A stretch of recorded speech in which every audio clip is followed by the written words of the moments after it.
I became a dog sitter when I was 14, and then I got a call regarding Bob and Lisa Block needing a dog sitter. One of my racquetball competitors was a client of Tess's, and we got to talking in the locker room, I guess, about going places. And I said, well, who do you guys have to take care of your dogs when you're gone? And so that's where I got Tess's name.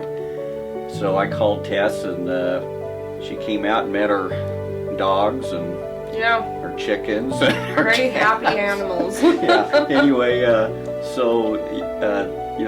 that's where our relationship began. Tess came to my office after the first time of watching our pets. She did a fantastic job. I could have just paid her and said thank you, we'll call you next time, but I felt it was looking back that it was a divine appointment. So I asked her before she left if she'd mind if I'd ask her a question about her faith. I didn't grow up in that kind of family or home. So we didn't go to church every Sunday, not even during Easter or Christmas or anything. So I didn't think anything of it. I thought maybe he was out there, and maybe it was all true.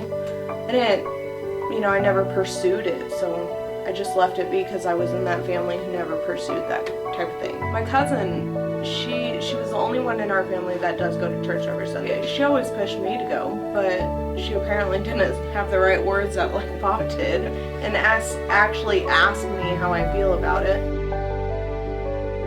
You invited me to church, and that's when I started going every once in a while.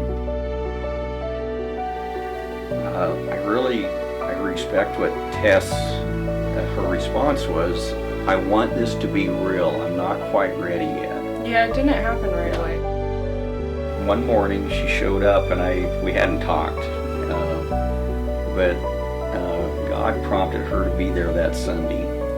Pastor Dan did a message on Romans 5, that Christ died for all, and it's there for the asking, receive that free gift, and it's kind of like, what are you waiting for? Do it today, and it's however Dan's message was that day, it was just perfect for Tess. But the whole thing just touched me. Right at the end of the message, I whispered to Tess, I said, that was meant for you, and she said, I know. I remember feeling like, why haven't I made that step? If I'm coming here to church, apparently I believe in him. So we prayed and the tears were flowing, yeah. And it's just been a joy to see Tess begin her walk.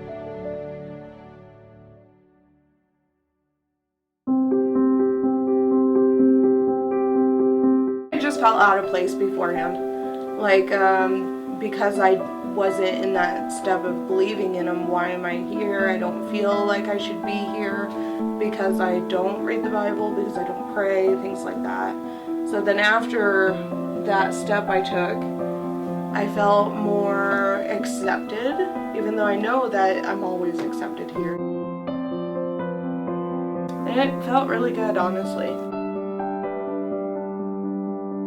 I don't think you always have to know exactly what to say. If you just have the Spirit in you, he'll tell you what to say, and guide your thoughts and guide your heart. And it doesn't have to be perfect what you say. You just got to be willing to put yourself out there.